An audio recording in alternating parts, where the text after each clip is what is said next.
हिंद, जय श्री राम। और सभी मेरे श्रोतागणों को और देश भक्तों को मेरा नमस्कार है।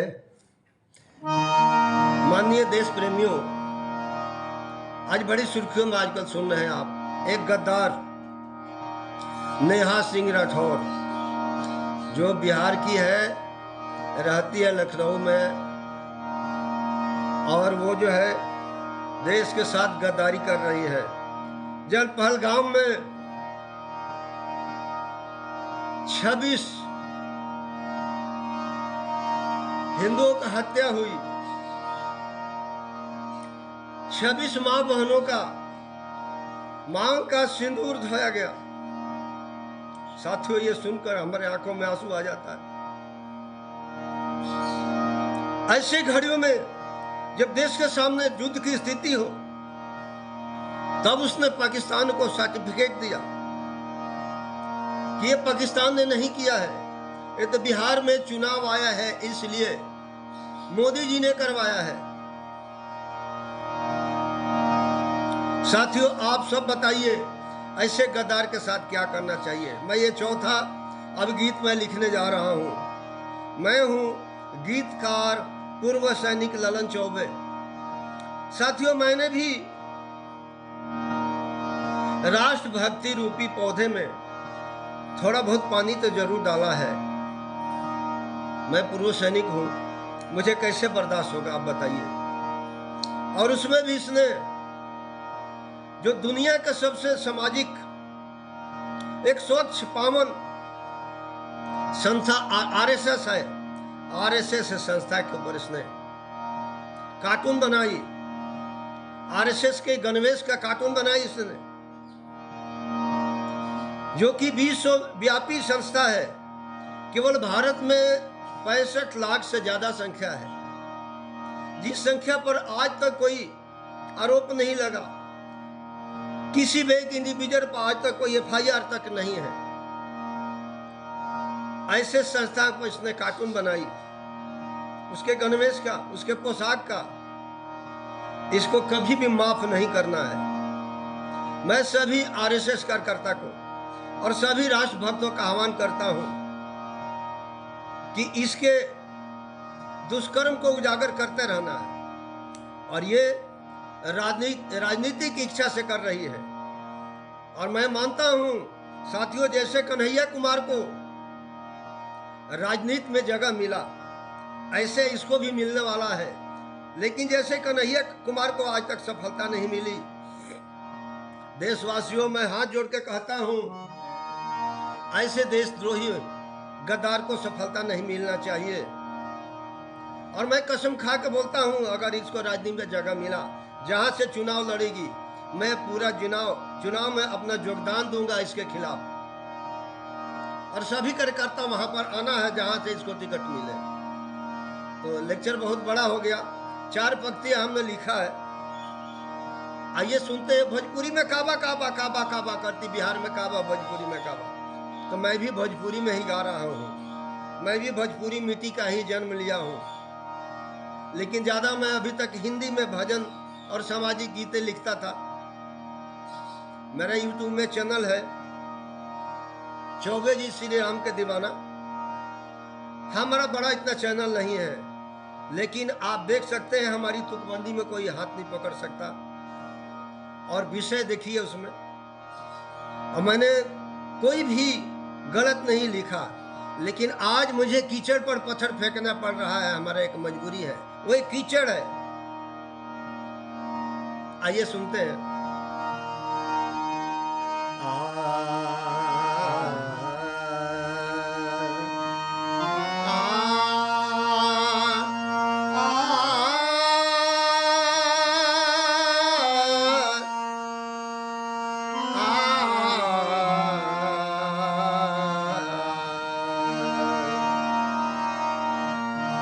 जय चंद के खानदान हई,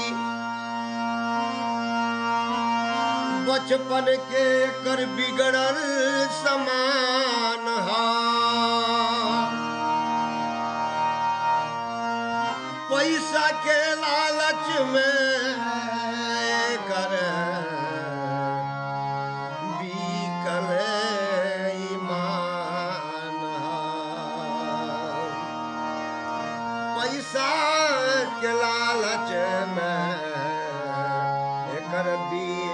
लाल ईमान।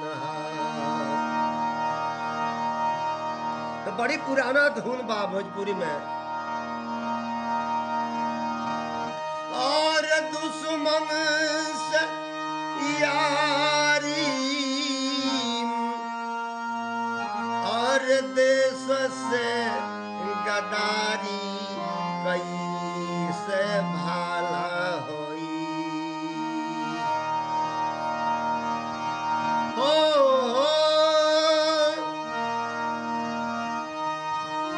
दुश्मन से यारी कैला, दुश्मन से यारी कैलाश, देश से गदारी कैसे भाला होई। लोग सब देता बाड़ गारी कैसे भाला होई। लोग सब देता बाड़ गारी कैसे भाला होई।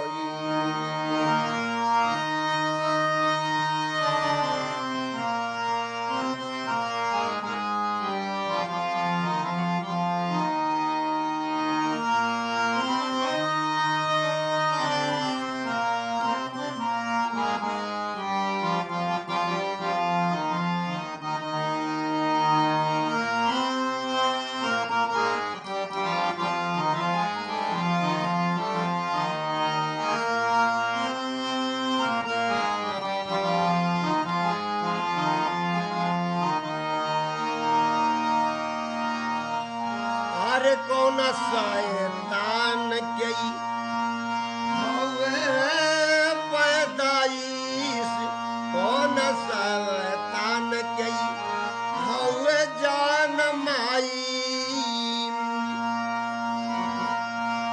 खानदान के नाम नस्ल छतरी के नाक कटाई, छतरी के नाक कटाई। छतरी वंश के नाक कटा दिया इसने।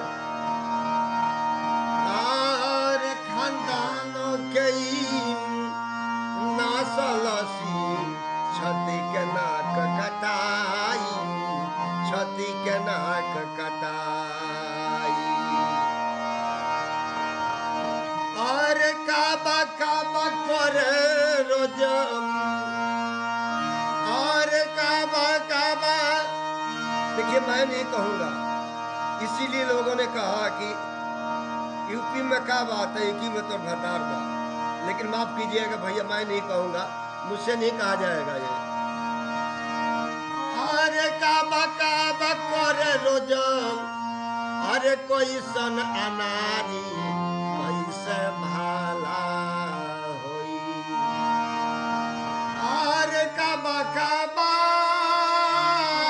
हो, काबा काबा करे रोजम, और निपट नारी कैसे भाला होई।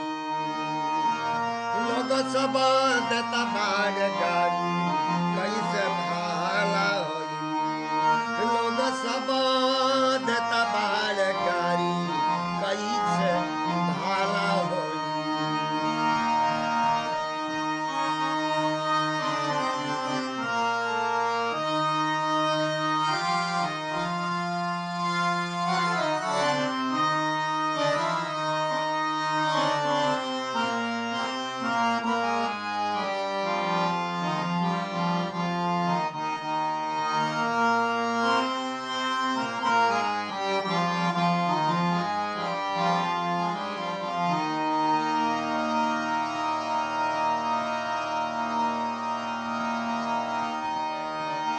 पहलगांव में हमला कैलान ये करिया रोहन। पहलगांव में हमला, पहलगांव में हमला, पहलगांव में हमला कैलान ये करिया रोहन।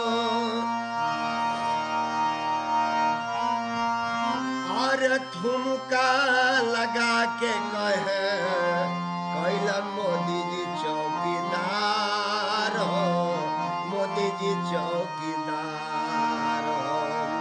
कहल जाला भोजपुरी में भैया की खेत कहेगा था अब मानल जाला जोला। एक यार लोग पाकिस्तान के यार हमला कैले पहलगांव में आ कहत दिया कि चौकीदार यानी मोदी जी करवा दिया। अरे ठुमका लगा के कहे करल मोदी जी चौकीदार हो, मोदी जी चौकीदार हो। बिहार में चुनाव बतावे ओ कारण बिहार में चुनाव बतावे अरे बिना जानकारी कैसे भाला होई। लोग सब देता बागारी कैसे भाला होई। लोग सब देता बागारी कैसे भाला होई।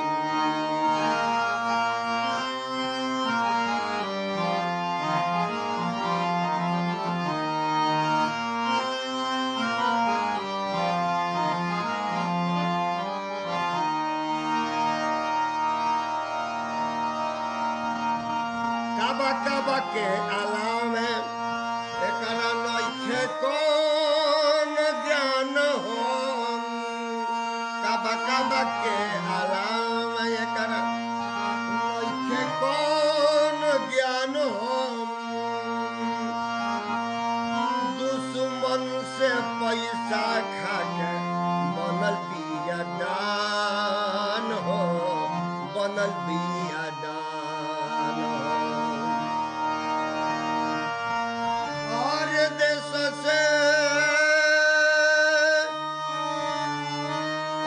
देश से गद्दारी कई के करतिया रंगदारी कैसे भाला होई।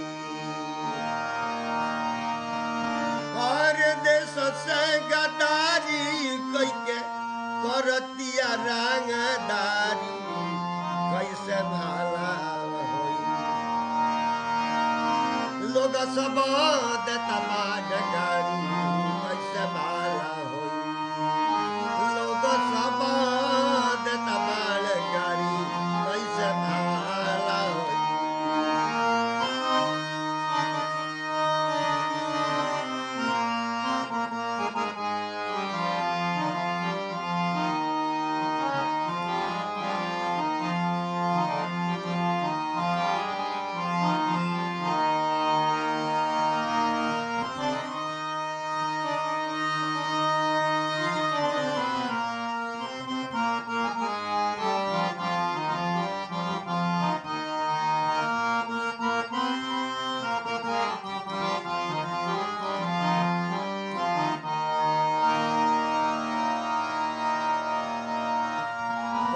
गायिका के आड़ में करतिया राजनीति हो। लोक गायिका के आड़ में अरे का चीज के लोक गायिका काबा काबा करने से लोक गायिका हो जाता है। अरे लोकगीत होता है जो मौसम पर लिखते हैं, किसान पर लिखते हैं, समाज पर अलग अलग सब गीत होती है जो हर लोग सुन के खुश होते हैं। ये कौन सा लोक गायिका है? सिर्फ काबा काबा। ये लोक गायिका नहीं, ये फेक गायिका है, शोक गायिका है। ये कान में साड़ी चढ़ा के और एक टूटा हुआ तबला टीना जैसा काबा काबा काबा काबा, ये लोक गायिका है। फेक गायिका का गद्दार लोग लोक गायिका कह रहे हैं।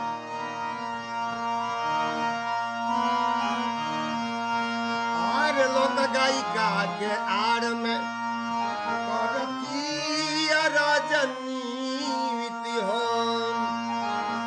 शाहजादा ना बचावे जई है। अब शाहजादा समझ गए होंगे देश में शाहजादा कौन है, नाम लेने की जरूरत नहीं है।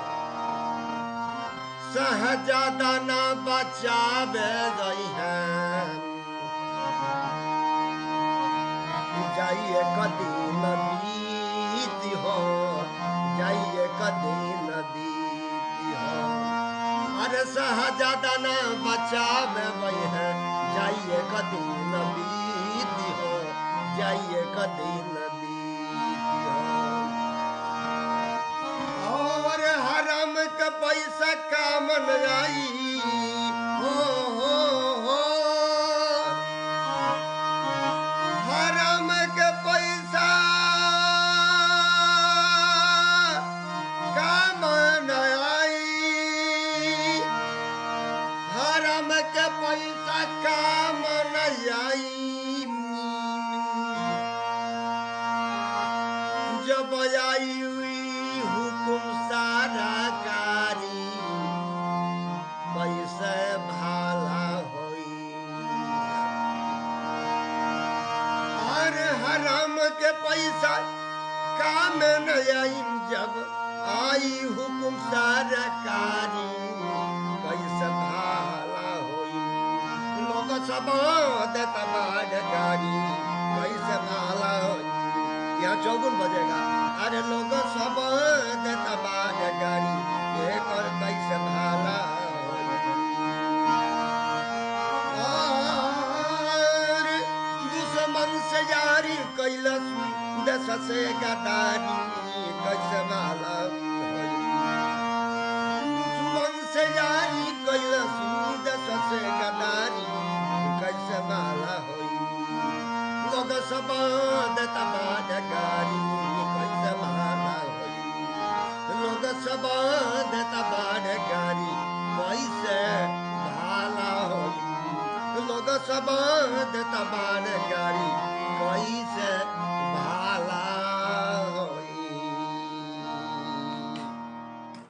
जय हिंद। कुछ गलती हुई तो क्षमा करब जा।